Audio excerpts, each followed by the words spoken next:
Hello everyone, this is Raza Von Werder, aka Kelly Everts, talking about my life story, incident by incident, especially the more things people don't know. People know about me a little bit. Those who do know about me, they know about my accomplishments, but they don't know too much about my private, personal life, so I'm telling it bit by bit. Now, I think today I'm going to talk about my mother's last act of malice. Now, I'm going to tell you so many wicked things my mother did to me. Truly cruel, abusive things. Seriously cruel and seriously abusive things.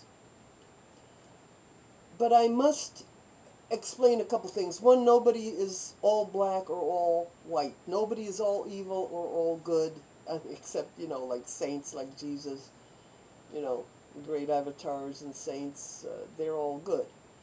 But most people, even Hitler, they say he made the trains run on time and he was a vegetarian.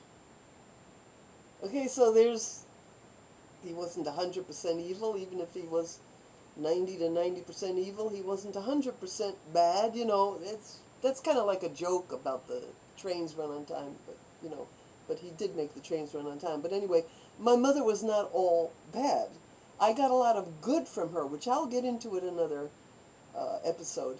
I learned a lot from her, or received a lot from her, but she did abuse me seriously. And I'm talking about the abuse right now.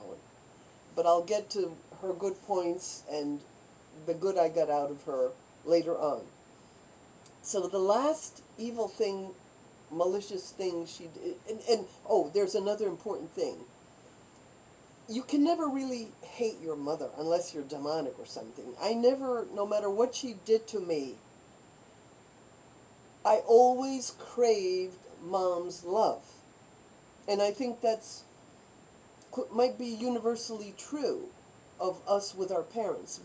I think we crave our parents' love even when they abuse us. And somehow we feel, if only if I did this, if I was a better person. But that's not what my mother wanted. I think she hated my virtue, because she was not virtuous. She was not. She wanted me to obey her in sin. She wanted me to hate my father. And I refused. And so she hated me and tried to destroy me emotionally and so on. So the last malicious thing she did to me was when I left, they expelled me from school. I went to live with my dad in Brooklyn. There's a whole bunch of anecdotes that happened there that I'm going to get into, but now I'm just going to tell you the one anecdote. When summer came, my girlfriend and I had a girlfriend and who we hung out together, and we used to go to SEABRIGHT, New Jersey. And we had boyfriends there. I didn't have sex. I mean, I was a virgin till I was 16. But, making out, petting, but not serious sex. And so SEABRIGHT was my ideal place to be or to go in the summer. SEABRIGHT, New Jersey. So I went to SEABRIGHT, New Jersey. I borrowed $50 from a friend, an older man, a middle-aged man. And to get that $50 out of him was a wrestling match. And he tried to have sex with me in order to loan me $50. I had a job. I had a job at this wonderful restaurant. I got this job called the Hofbrau House. My girlfriend worked there, and I worked there. It was a class restaurant that also served alcohol. And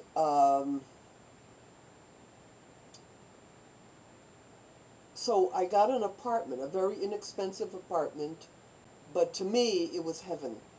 And I had to put a down payment of $50. Now, $50 in 1960 was like a lot more money today. It would be like, I don't know what, $300 or more.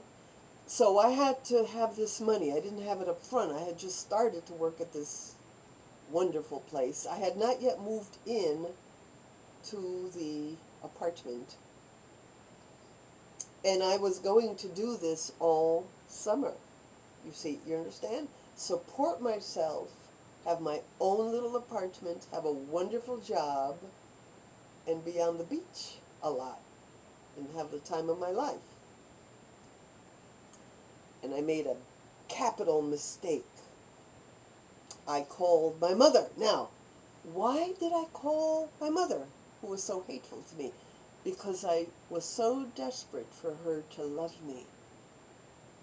And somehow, in my heart, I wanted her to be proud of me. She had already got me fired in every job I was at when she found out about it.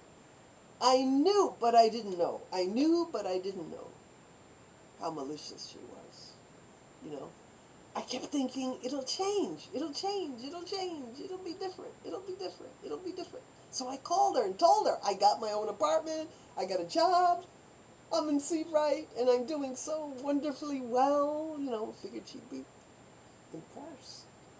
She said, oh, we miss you, we miss you. Why don't you come and visit us for a day or two or three? Because I wasn't living with her now, I was living with my father in Brooklyn. So me, I fell for the trap. I fell for it. I didn't see the setup. I didn't see it. I didn't see it. So her intention was to find out all the information she could so she could destroy my plans. So she came, I showed her the apartment that I was so proud of. And I pointed out where I was working, going to work. Well, I did work already, and I was going back in a day or two. The Hofbrau house, right on the beach. Beautiful place. So I go to her house, my mother's house, and I'm asleep. Visiting. They all missed me. They wanted to see me, she said. Suddenly the phone rings. I pick it up. Nobody was in the house. They all went to work or something. I went to get the phone. It's my girlfriend, Carol. She says, I am going to kill your mother. What happened? She went to the owner, or she called the owner of the Hofbrau house and told them that we are underage and we are not legally allowed to work there because they serve alcohol. So she says, well, I convinced the owner that you were underage, but I was okay, that I'm 21. Oh my God, she got me fired again. Then I went, I don't remember if I called the apartment owner, where I got the apartment, or if I went in person. I can't remember now, but if I did, I took a bus and went there. The apartment owner said to me, your mother called, and she said, you're not allowed to work here, you're underage, which I was underage, yeah, or something. I said, what about my deposit of $50? She goes, your mother said I can keep it for all the trouble I have caused you. So my mother robbed me, and the thing that hurt me the most was I couldn't give the $50 back to the guy, the middle-aged guy, who I swore on a stack of Bibles I'd give him back the money. I just had no way of giving it back to him. So that was the last act of malice of my mother. And from then on in, finally I got the message. Do not trust your mother, ever, ever, ever, ever. Do not want your mother's love. Write her off. Write her off. And that's when I began making my plans to leave New York. That, in my mind, I wanted to leave New York. I wanted to just go. And that idea became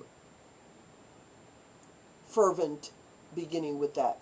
I'm just leaving New York. I'm going far away.